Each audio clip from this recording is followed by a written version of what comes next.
On today's show, Senator Chris Murphy returns and makes a shocking claim on Iran's strength. Keeping you informed and engaged, now more than ever.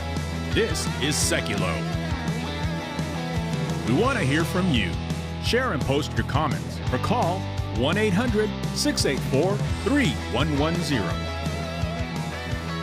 And now your host, Logan Sekulow. Welcome to Sekulow. It's May 13th. Here we are, Will. We're back. Once again. Yep. Phone lines are open for you at 1-800-684-3110. I had to check. It's Wednesday. That's right. May 13th. And we are going to take your calls. That being said, there's some fun stuff we can cover. You may be talking about the war in Iran. You may have seen some updates here. President Trump saying, maybe that the ceasefire is a bit on life support. Is it going to happen? Is it going to continue? We're going to discuss that. We're also going to be joined later on by Jeff Balaban from ACLJ Jerusalem. He is in Israel right now talking about that report that came out that really showed in very clear details. We're not going to get into a lot of those details because we know a lot of you have read it. And honestly, we know a lot of you listened with your families and everything. Really shocking and the most disturbing details that came out of the actual events of October 7th, what it looked like to be a hostage in captivity. We'll discuss that with Jeff Balaban, as well as that interview that Benjamin Netanyahu did over the weekend. Major Garrett had a really good interview, but in it, kind of admitted to the fact that Israel is losing what I guess you'd call the PR battle, the PR war, the propaganda battle, because of social media's influence and how strong that the other side has been. And again, when they had started admitting at that, at least we can maybe see some movement from Israel in trying to combat the lies that continue to be portrayed as truth. And look, at this point, you may have issues with the current situations in Israel. And like I've said, you may have issues with what's happening. You may not like the Netanyahu administration, just like a lot of you may not like the Trump administration or the Biden administration. There's some truth to what is going on there in terms of that propaganda battle that somehow Hamas and by proxies have won. Now, that's not the main topic today. The main topic today is focusing on this backlash, Will, that happened over an interview with, again, Chris Murphy, senator from Connecticut. You may remember him from just a few weeks ago saying awesome about the war in Iran. Once again, this is the senator, when he put that up, awesome, he was falling victim to Iranian propaganda. What he said it was sarcasm, obviously, but he was believing a Iranian propaganda report that was not true. Now you have him talking about how strong the Iranians are. This is on MS Now with Chris Hayes, and I want you to listen to this because even what he's saying, the host, Chris Hayes, finds incredulous. Bite 3, let's play it. Iran is 2 to 3 times more powerful today than they were when this war started. Everyone now has to come to Tehran. 2 to 3 times? Well, I mean, everyone has to come to Tehran today to beg for their ships to be let out of the Gulf. Not small nations, big nations, right? The Chinese, the Indians, the Qataris have to show up to Iran to plead their case as to why their ships should be led through. And that's probably going to be how things work for the foreseeable future. Even there's shock on the face of the MS Now host. Right. And this is, once again, Chris Murphy, a elected senator from Connecticut, saying that Iran is 2 to 3 times more powerful. We have some other comments from Democrats. It's shocking because it's what we talked about yesterday with the president going to China, having this summit. No matter what happens there, they're going to say the president failed. They're going to talk down about our country, and they're going to say we're in a weakened position.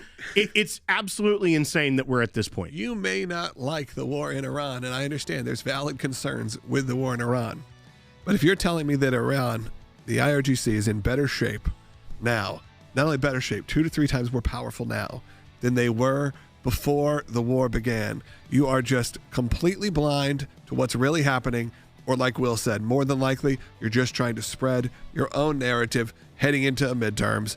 And all it is, again, is politics. We're going to discuss that more at length when we get back. 1-800-684-3110. How does that make you feel? Do you feel like Iran? I don't know, after we took out their entire leadership, you feel like they're 2 to 3 more times more powerful now than they were before? Again, you don't have to agree with the war in general, but I think there is a fact that no, that is not true. But I'd love to hear from you. Give me a call. Also go to aclj.org. Check out all the great content we got there. We'll be right back.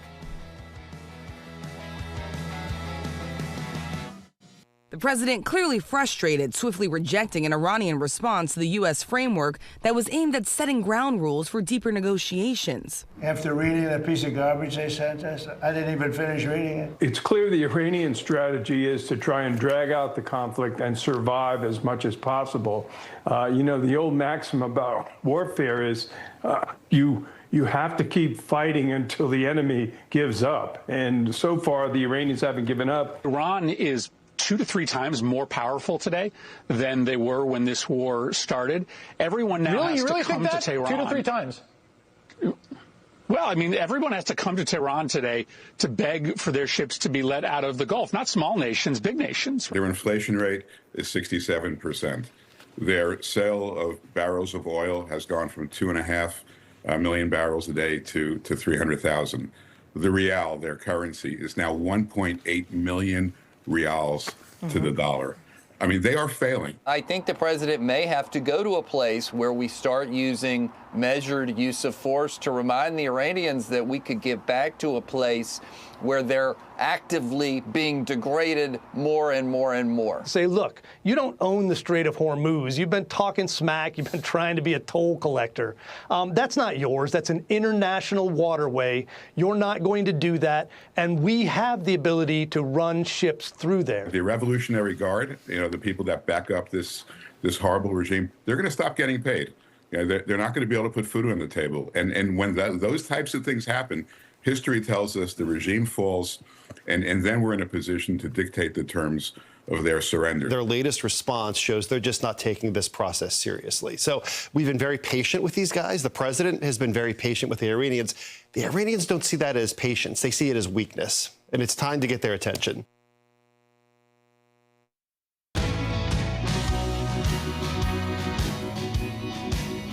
Welcome back to Sekulow. A lot of you are just joining us right now. If you're watching on YouTube or any of the other kind of social platforms, but YouTube's a big one, hit that thumbs up for us right now and throw a comment in there. Even just tell me where you're watching from. We want to make sure this gets into more people's feeds, because when you have this sort of issue where, again, America, even when they have successes that even when it's successes you may disagree with, like you may not be like, I love this war in Iran. But you could be like, but there's one thing for sure. We went out and we took out the leadership very quickly, and they are in a weakened state. We know that is not propaganda. We know that is the truth. However, you have United States senators from the state of Connecticut going on to the major mainstream news. It was on Chris Hayes. This is Chris Murphy on Chris Hayes. I think we need, if you didn't hear it in the first segment, we're going to play it again. Then we're going to take some calls and comments about this, because you may be going, how are we doing in Iran? Clearly, we've had some successes there. You may not like the way it's proceeded, but, how's Iran doing as a government? This is what Chris Murphy has to say. Bite 3.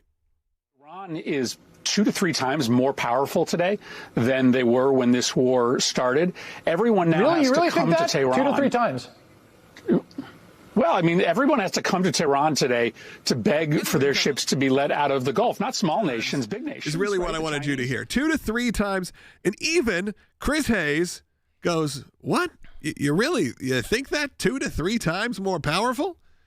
I don't know, without the entire leadership from the decades-long leadership, by the way, of 40 years. Yeah, so I would say that they are not necessarily in the best shape of their careers. Certainly not 2 to 3 times more powerful, but this is the problem. Again, you've lost who you're talking to, which again, you went on friendly media. You went on MS Now, the former MSNBC. It's like when people say formerly Twitter. You have to say that. MS Now, formerly MSNBC. Just so people know what you're talking about. Yeah, exactly, because no one's ever heard of MS Now. It is wild to hear those kind of claims, but it's not necessarily that shocking, because they perpetuate. There are never any wins. There are never any successes. It is all politics. You can't give any credit to what our United States military has done. You can't give any credit to, certainly not what the administration has done.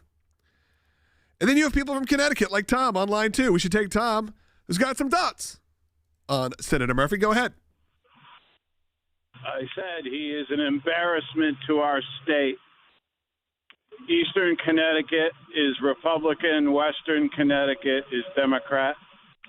Western Connecticut keeps voting him in. The guy is an idiot. Tom, here's also the problem as well, beyond what these individuals may or may not be as far as their capacity to perform their duties as U.S. Senator or even a member of Congress. The entire Democrat strategy now has become a zero-sum game. They mock everyone on the right. They mock every policy position of the president. It is never a situation where they can work together for the betterment of the country. And I think that is the biggest contrast between where conservative ideology has moved and the kind of America First ideology of wanting the betterment of the country. The Democrats have created an entire system where it's a zero-sum game. Anything that could benefit their political opponents has to be negative for them. The only way they can advance their agenda is that every single thing that is done by the other side is a failure, no matter what it means for the rest of the country. And I think when you hear Senator Murphy say these things of him gloating with the awesome that he fell for Iranian propaganda on X a few weeks back, or this, where they're now 2 to 3 times more powerful, they have to say these things because it's the only thing politically they know how to do anymore.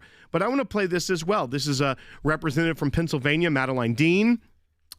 She was on, I believe, CNN, and she was talking about this entire situation, trying to showcase to the world, say that the president is weaker now, and what she longs for to get out of this foreign policy with Iran and this war.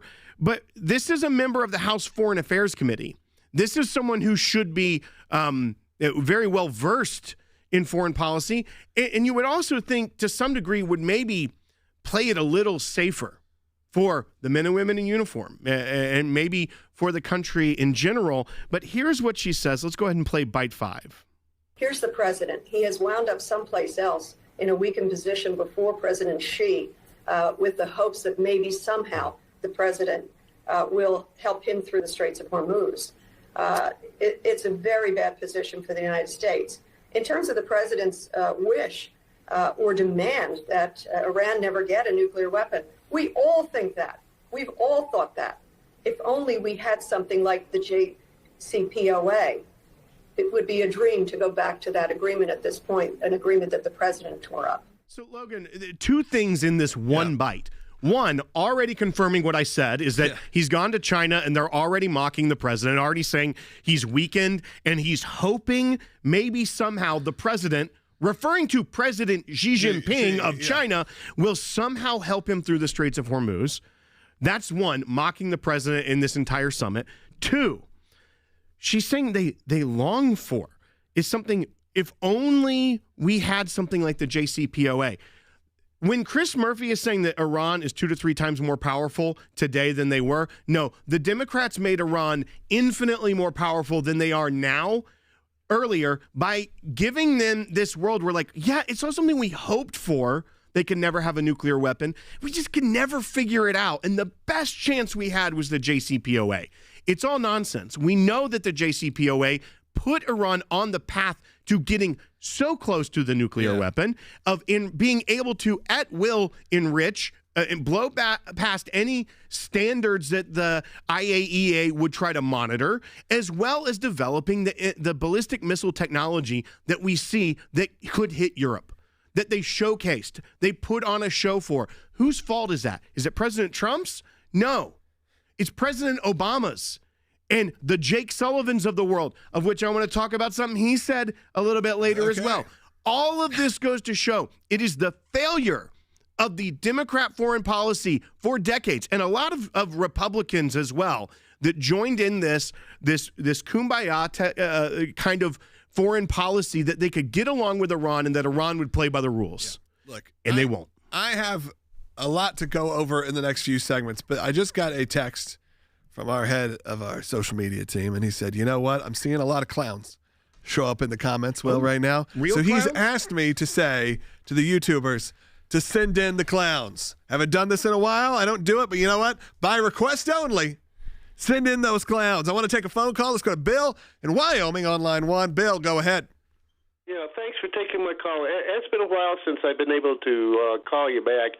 But the thing of it is my question on this is effective, isn't now I want your opinion, because it seems to me that Iran is trying to vote into this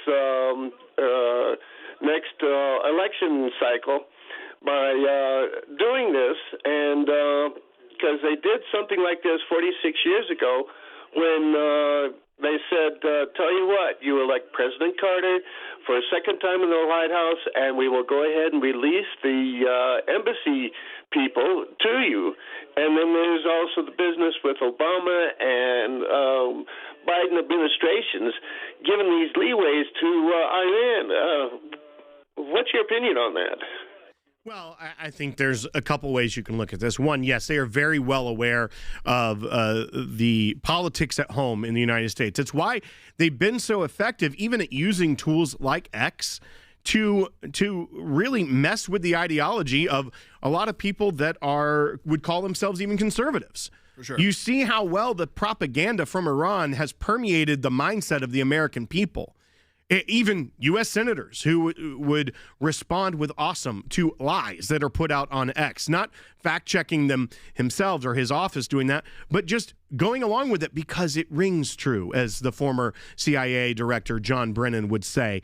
That's the problem, is they know how our politics work, and they are able to play off of the Democrats who are going with this zero-sum game strategy so easily. It's child's play to the Iranians.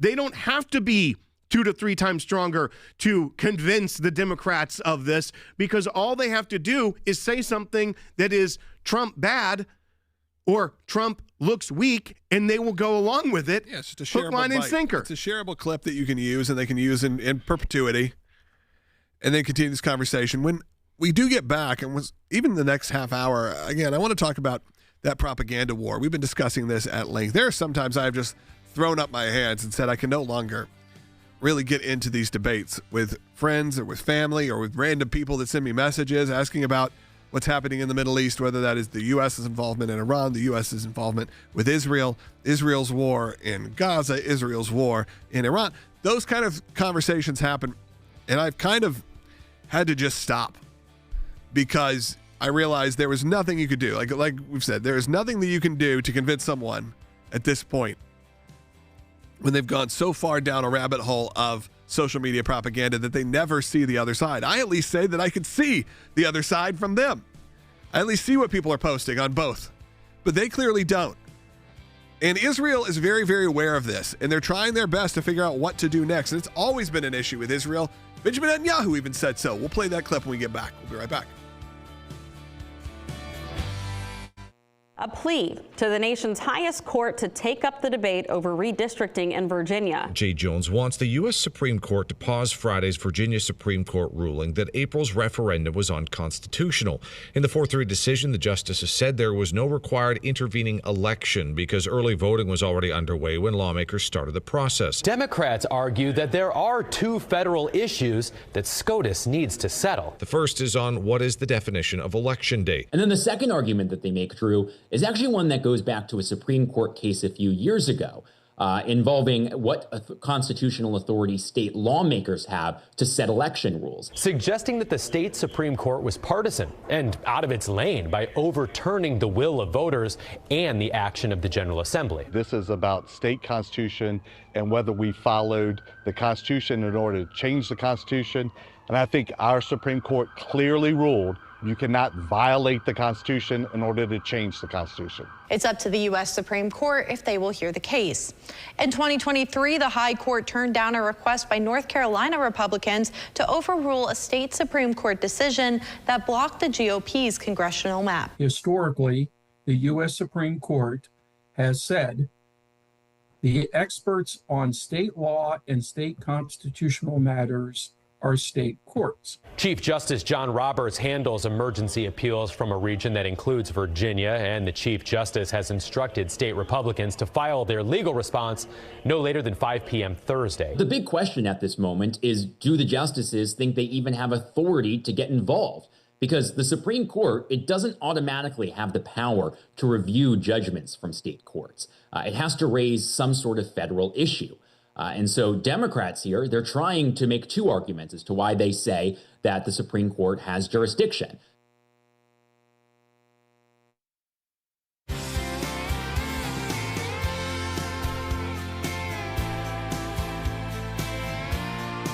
Welcome back to Sekulow. We were going to pivot a little bit. We're going to get back to this topic at hand. It's sort of the whole propaganda battle that's happening.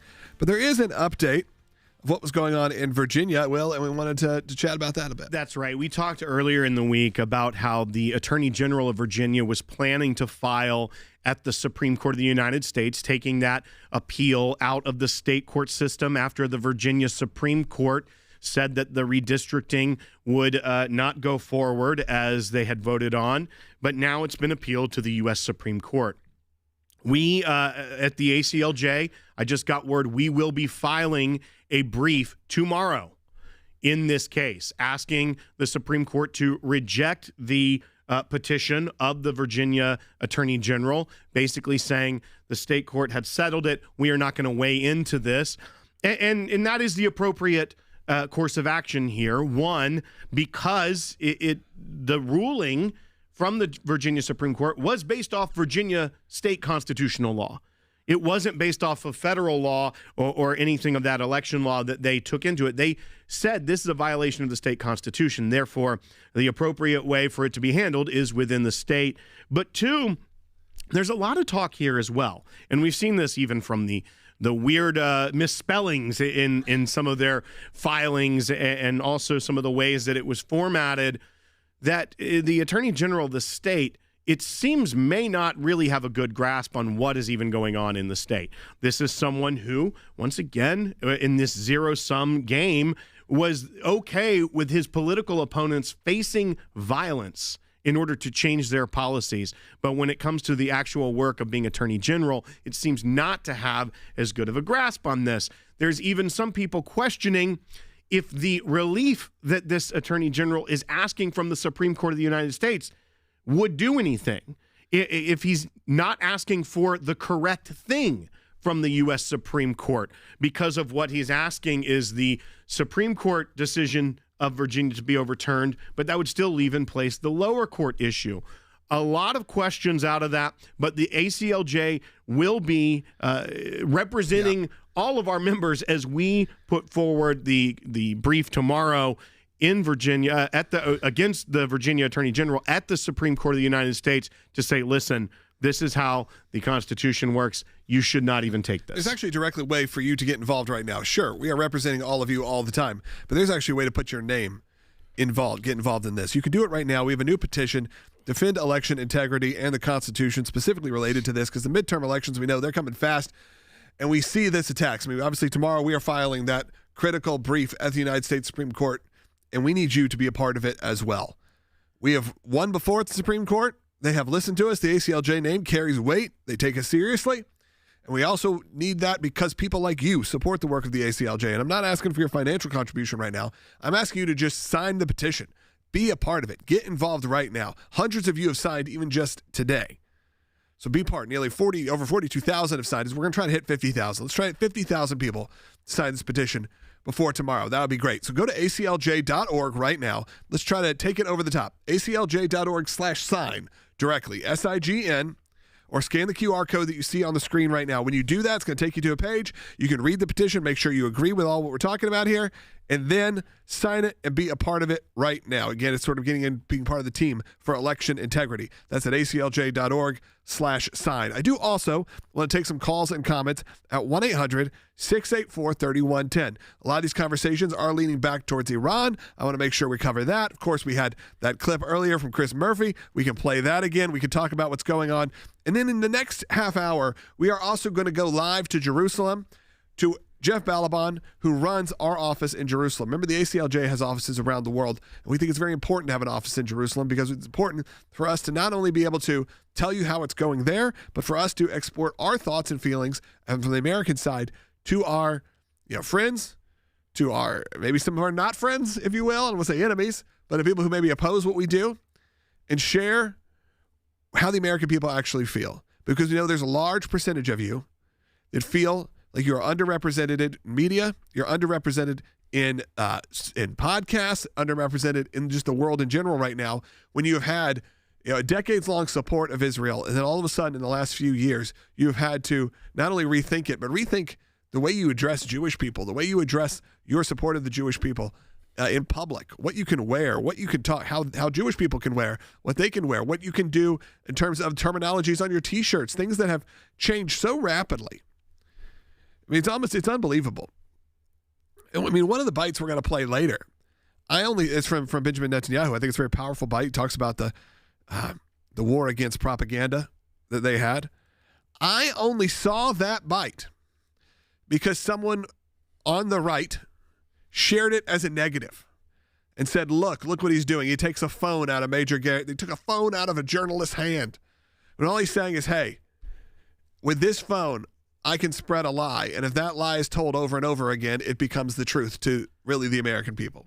This is something that I think we need to explore as we go forward more. You know, we talk about the impact we have here. It's one of the reasons why we do this long-form broadcast. It's not just to make sure we get as many views as we can with short clips and things of that nature, because we really do want to talk things out and explain things, whether it be constitutional issues or even the political issues that we face these days. Because the real problem here, too, is when you start to see people that disagree with you with a political ideology, they seem to be rooting for the enemies of the United States because they can score political points. One, it to me shows that Chris Murphy doesn't believe that Iran is that much more powerful, because if he truly did, I think he would be terrified at the ramifications of that. But instead, he's fine with just using it as political capital to continue to try and get people to turn against the sitting president of the United States. You see that even with this individual that says, we really wish that Iran would give up their nuclear ambitions, this Democrat from Pennsylvania, but really we just need something like the JCPOA. Or even when they talk about he's not really going to be able to do anything with China. It shows that they are comfortable in their position that, and to some degree, I think this is the danger, that the United States is just fine and will be fine, that we can mock the leaders of the United States to the benefit of our adversaries. And I think that is where we start to lose our foothold. And it's a really dangerous, slippery slope. Hey, but let's remember just a couple months ago what John Brennan had to say. Well, let's play this. Remember this? It's just back from March. Bite one. Iran, like, they are an authoritarian regime who's known to lie. But, like, I'm confused. What is going on? Help me. Calm me down. Well, I tend to believe Iran more than I do Donald Trump, crazy. Because he could not acknowledge the truth, even when he's slapped in the face with it repeatedly. John Brennan, well, I tend to believe Iran more than I do Donald Trump. That is the political rhetoric we're dealing with right now. And look, we know that is hyperbole, but it almost doesn't feel like it anymore. It's not hyperbole. It's hyperbole. They know it's hyperbole, but they're using it as a weapon. That's right. And once again, this entirety of their game plan, it does seem, is that as long as we can tear down our political opponents, it doesn't matter how much stronger we make our real world adversaries seem. All right. We'll be back. We got a second half hour coming up. Always find the full hour live, 12 to 1 p.m. Eastern time. That's on ACLJ.org, YouTube, Rumble, Facebook, however you get your podcasts. We're there later on. You can find us archived immediately when the show is over on all those platforms. But join us live. Always great to be a part of the conversation. Give us a call at 1-800-684-3110. And that petition is out now, aclj.org/sign.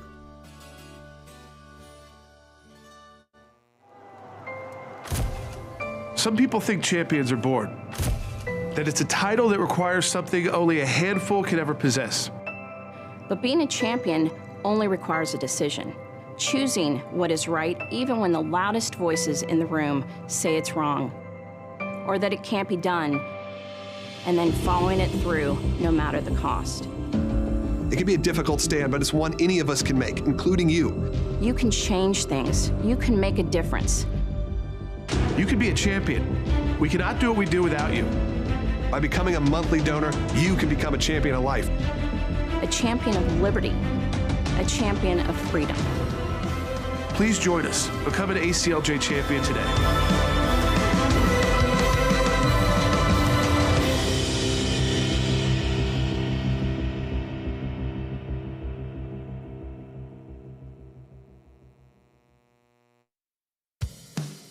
Keeping you informed and engaged.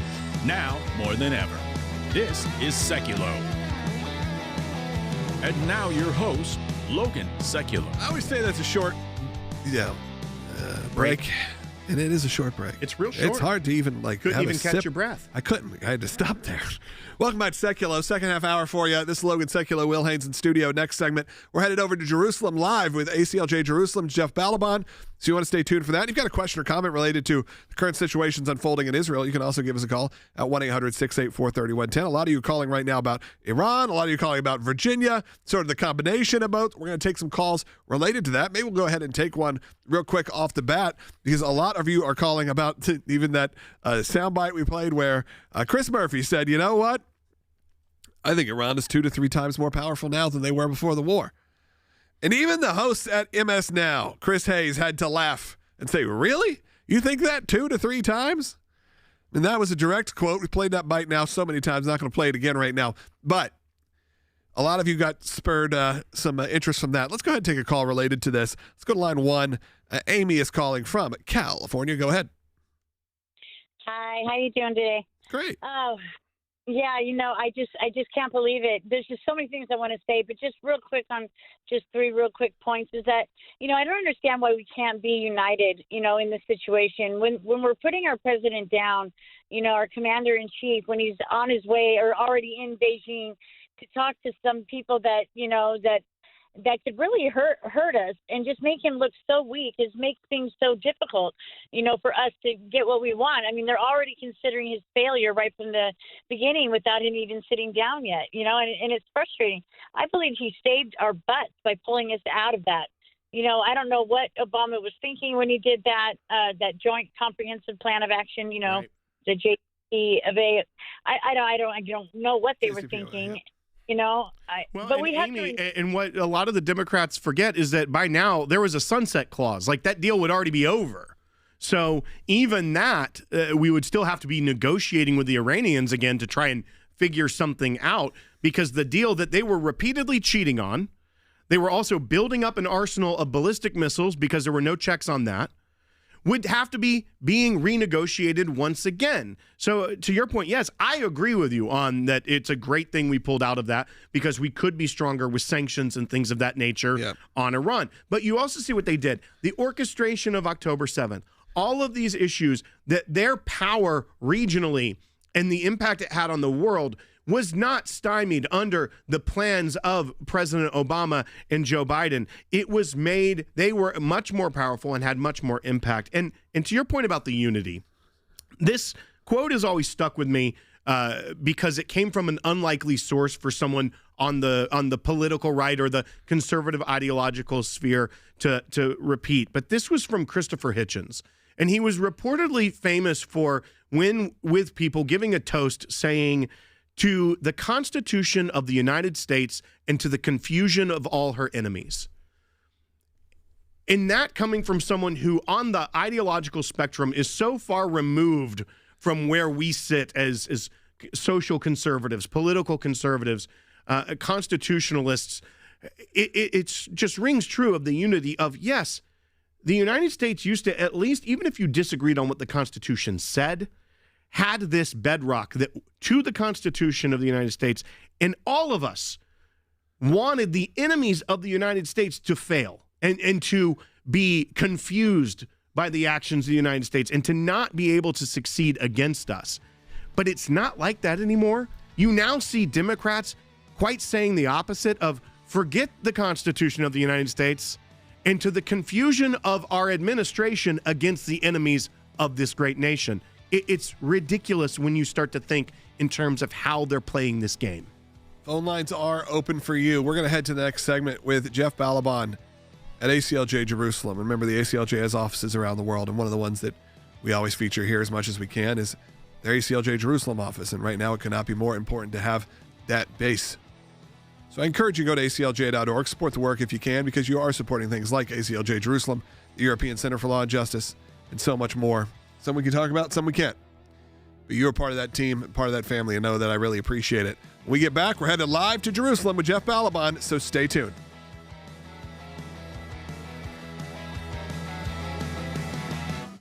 The president clearly frustrated, swiftly rejecting an Iranian response to the U.S. framework that was aimed at setting ground rules for deeper negotiations. After reading that piece of garbage they sent us, I didn't even finish reading it. It's clear the Iranian strategy is to try and drag out the conflict and survive as much as possible.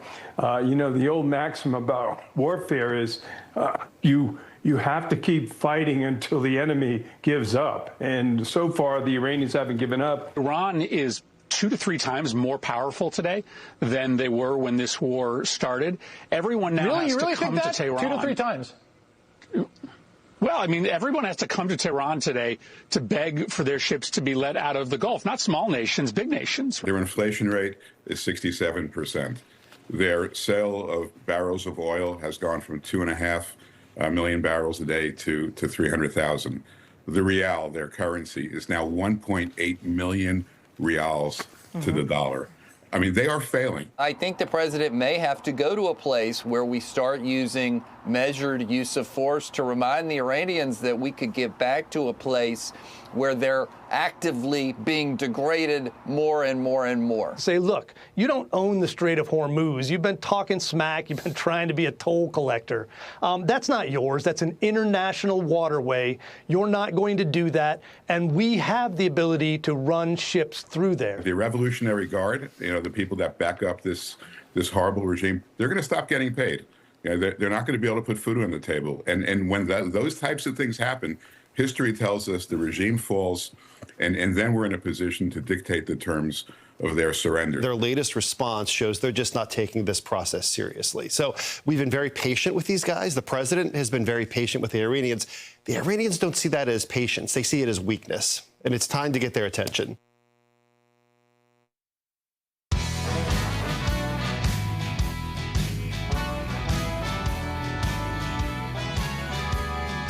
Welcome back to Sekulow. We are joined by Jeff Balaban at ACLJ Jerusalem. Before we get to Jeff, I want to set this conversation up with a sound bite, a video bite, if you're watching, from Benjamin Netanyahu from just the last couple days. He was on one of the 60 Minutes, having a kind of an in-depth interview. And I actually saw this clip being used as something that was against him, saying it was from one of these right-wing, far-right, or I don't even know what you'd even call them at this point, podcasters or broadcasters saying, how dare Benjamin Netanyahu say these things, and he takes the phone out of the hand of Major Garrett, all of these conversation pieces.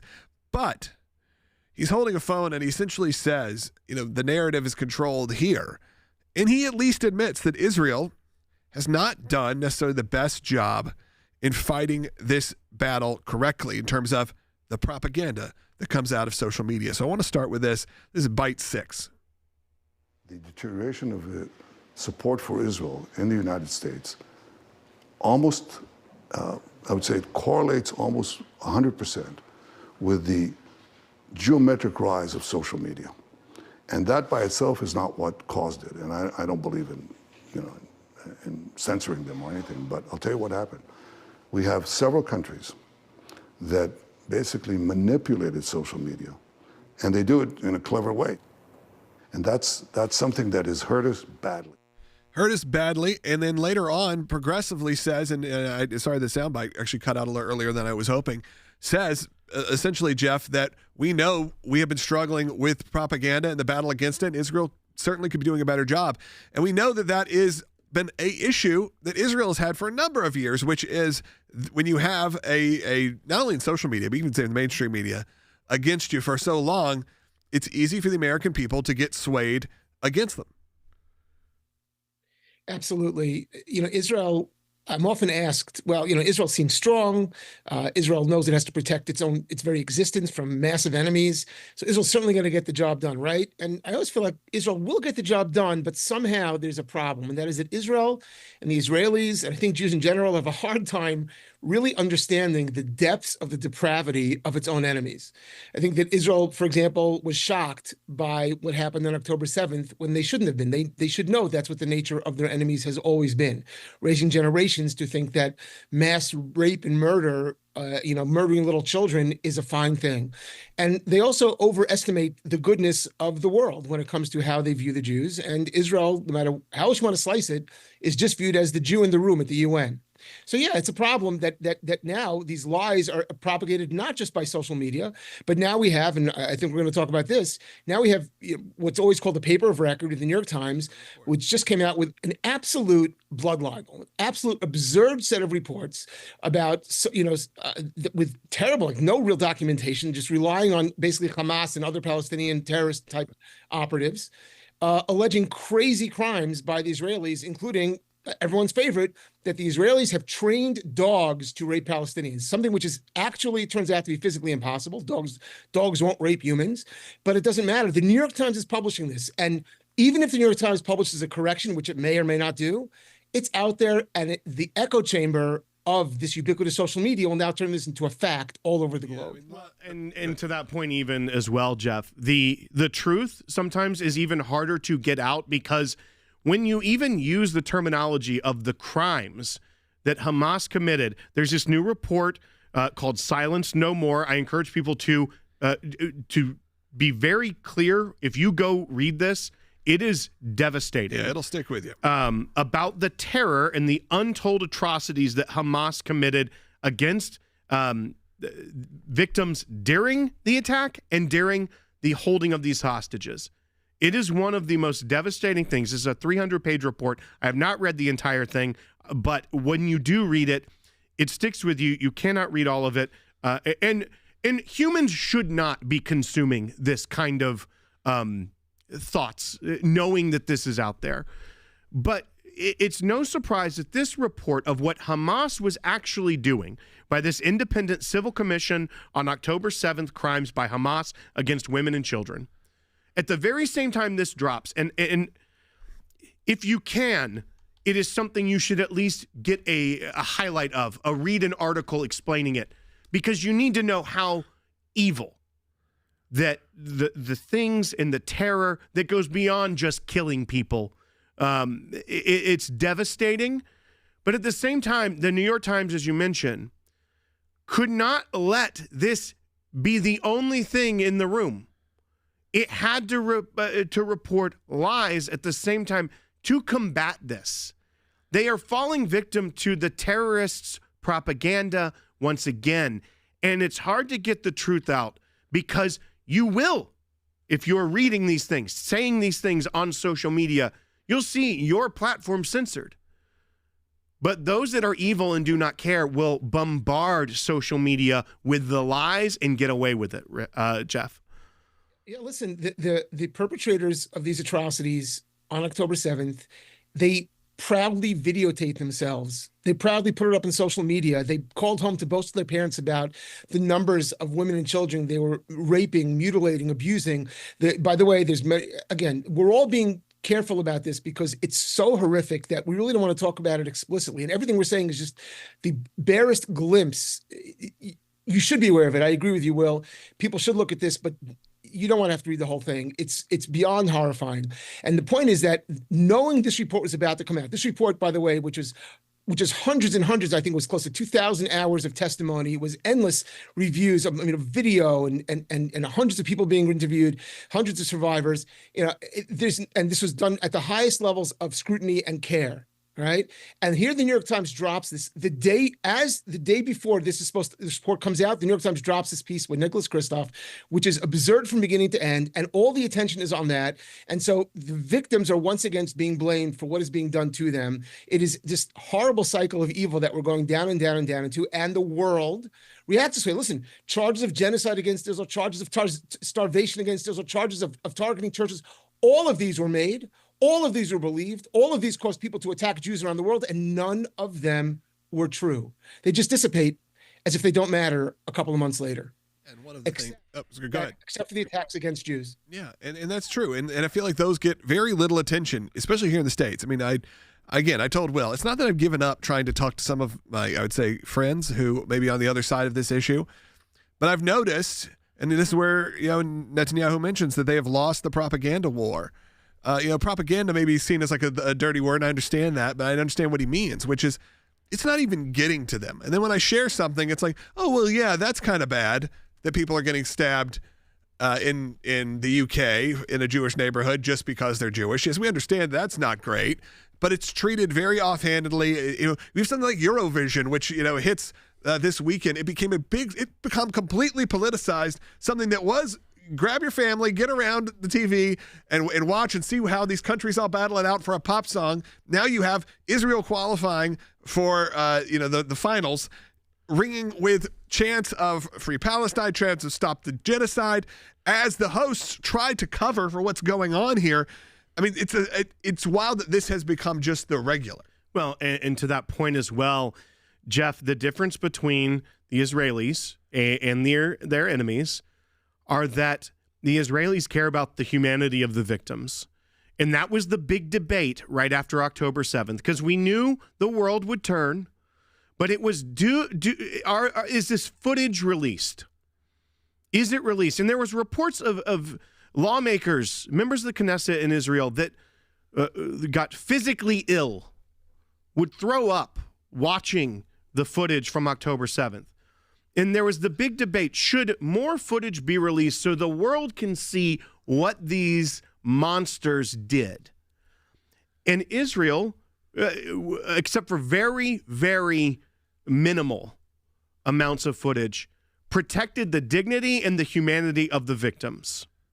Because, unfortunately, Israel has had to, and the Jewish people have had to go through regimes that dehumanize victims. And so with history and context and all this, and Jeff, I want to see if you can stay on in the next segment as well as we round out this show, because it's an important, difficult conversation. But Israel chose humanity and dignity when their monsters that attacked them did not. And in the long run, against the propaganda, is the choice that ends up probably hurting them on the world stage longer. I actually am going to disagree. And here's my thesis. And because while they were making this decision, obviously we're here in Jerusalem to help try to explain the world to the Israelis, America, but also the rest of the world, for ACLJ, at least Europe. And some of the members within the government and in the parliament asked me what I thought about letting out that video for the public. And my argument was, you think that it will engender sympathy, and the truth is it will engender some sympathy maybe among some people, but for most of the world who've decided a long time ago they're just going to hate Jews and therefore they're going to hate Israel, they're actually going to use it as an excuse to say, if these evil things were done to Israelis, they must have deserved it. They must have been doing even worse things. And that's exactly the kind of mindset that produces this kind of New York Times libel. Yeah, we're going to keep this conversation going with Jeff. Stay tuned. If you want to call in, you can. 1-800-684-3110, 1-800-684-3110. We'll be right back.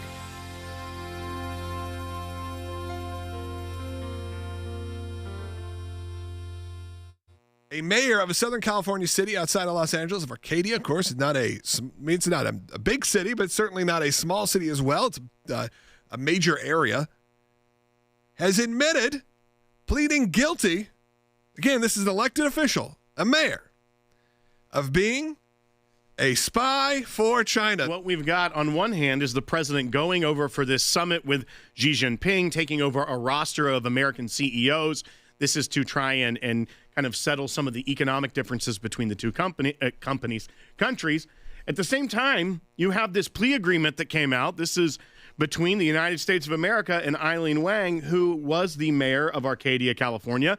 Before that, she was on the city council there and is pleading guilty to charges of being a foreign agent of the Chinese Communist Party. The PRC was directing her actions going back as far as, at least in the allegations here, 2020, very interesting time that Eileen Wang was at the direction of the PRC. And you read some of these going back and forth, and where she's responding with, like, thank you, leader, to the person who's giving her the directions. Like, this wasn't just I'll do this. This was in the government, like, even protocol, the way you'd think of a Chinese spy responding to their handler to push propaganda in the United States. Very interesting time for this elected official also to be doing that during 2020 when maybe China needed some PR in the United States. PR. I mean, this is what it says. It says the agreement states that Wang, and soon this is her who she's working with, received and executed directives from the PRC government officials to post pro-PRC content on the website, and then sometimes sought permission from the Chinese government officials to post content as well. So not only distributing content that was clearly made to be distributed by the PRC also sought permission to post other content.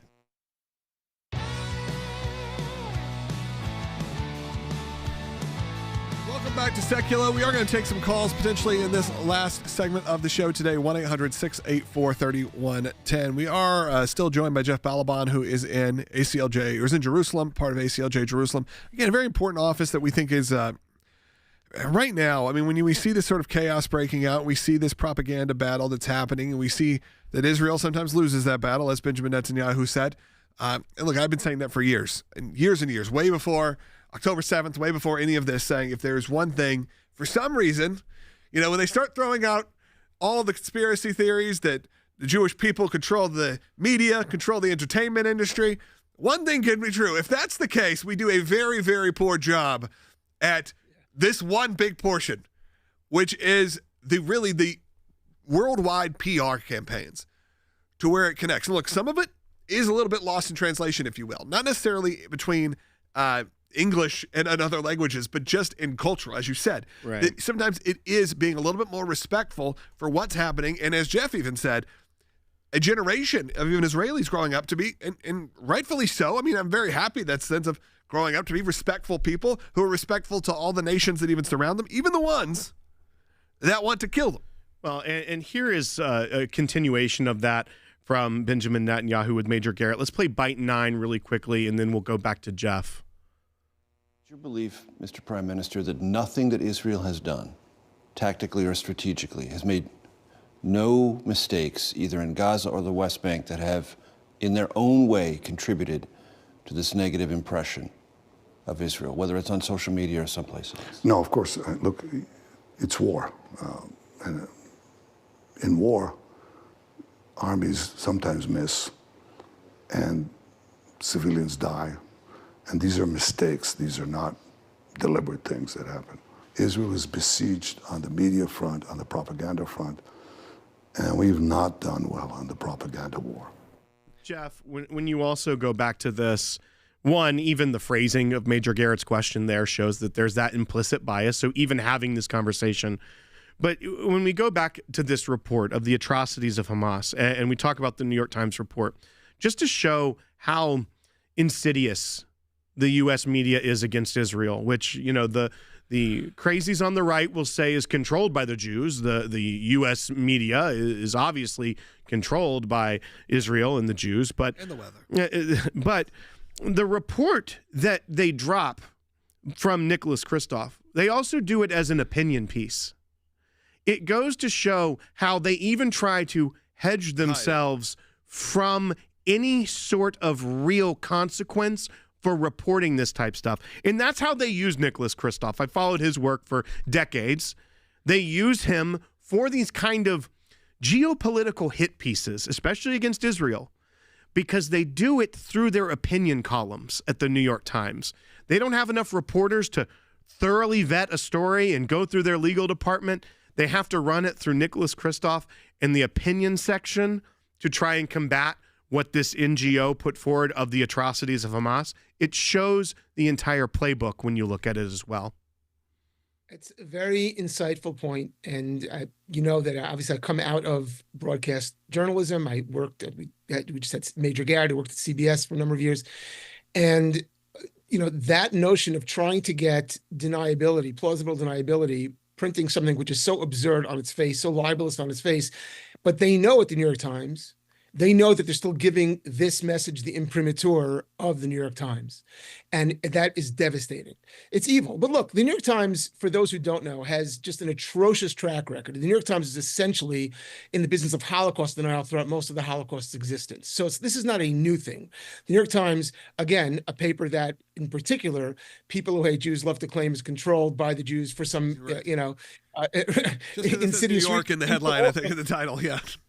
Right. Seems to also have, be one of the papers of record against the Jewish people and against the state of Israel for as long as I know of. And yes, they do that to give this the imprimatur of the Times, and it is very scurrilous to do it in the way you're doing it, which is hiding behind the fact it's an opinion piece as though it's not them putting their stamp of approval on it. Yeah, it's really just a very odd time to be trying to have this conversation with people. Because like as Will said, you can't get anywhere. If I played that clip for someone and said, yes, look, they're admitting sometimes mistakes happen. You're in war. That's not a good enough, no answer is good enough. No answer can be, even if it's the most honest, it cannot be good enough. So even admitting, you're not out there and being Putin or something, kind of glossing over it. Well, we do no problem. Nothing ever happens. No mistakes happen. He's out there saying specifically, this is war. Armies sometimes miss and civilians die. These are mistakes. These aren't deliberate things. And look, I had fought back against some of these claims with someone online.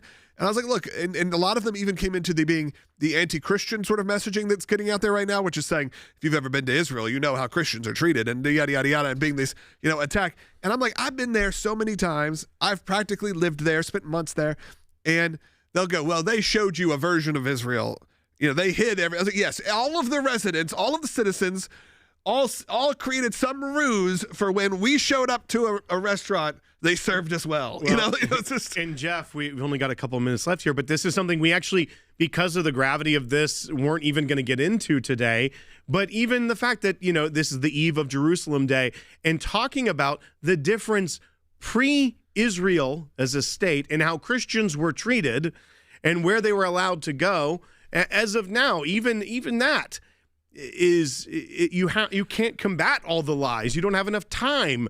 But once again, another lie that's making its rounds when in reality, quite the opposite is true when it was the Jordanians that were in control of Jerusalem.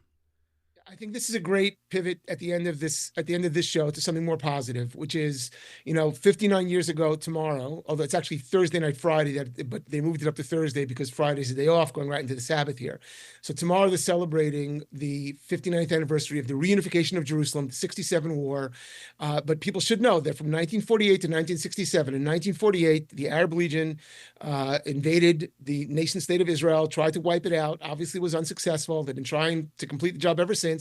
But during those 19 years that the Jordanians occupied the old city of Jerusalem, not only did they destroy every single synagogue they could find, turn it into latrines and building materials, disgusting what they didn't allow any Christians, meaning the people who now claim they have sympathy for Palestinians, right? So they weren't even called Palestinians then, but the Arab Christians were not allowed to come in to pray at their holy sites, which are among the holiest sites in all of Christianity. Obviously, this is the birthplace and the home of Jesus, not the birthplace of Jesus in the old city, but the Church of the Holy Sepulchre, his final resting place before resurrection. I don't want to get into Christian theology, but you know what I'm saying? It's most holy places in Christendom, and Christians were not allowed to come at all. No one raised any alarm about it. Nobody raised any outcry about it. Since the Israelis have had control, there is total and complete access. And when the Israelis try to protect the Christians against violence that might be, by the Iranians, then sometimes you get people complaining, oh my gosh, they stopped their services. Yes, literally to protect their lives. But the Israelis have done nothing but to make sure there's openness to Christians in every denomination here to worship in the holy city. And that is also being celebrated tomorrow.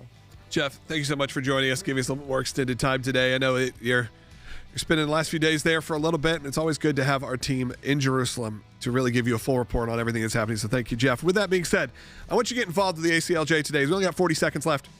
There's a lot of different ways you could do it. If you're watching right now, maybe you're on YouTube, hit that subscribe button. If you've already done that, go sign the petition at ACLJ.org. If you've already done that, go share this with a friend. We do this show each and every day, 12 to 1 p.m. Eastern time. So even if you're hearing this later on, no, that's when we do it. You can join us live. You can join us live on ACLJ.org, the ACLJ app, YouTube, Rumble, Facebook, and on the Salem News Channel. So do that today. Be a part of the show. And, of course, many terrestrial radio stations and Sirius Satellite Radio. But we are available on all those sources, always on demand at ACLJ.org. Talk to you tomorrow.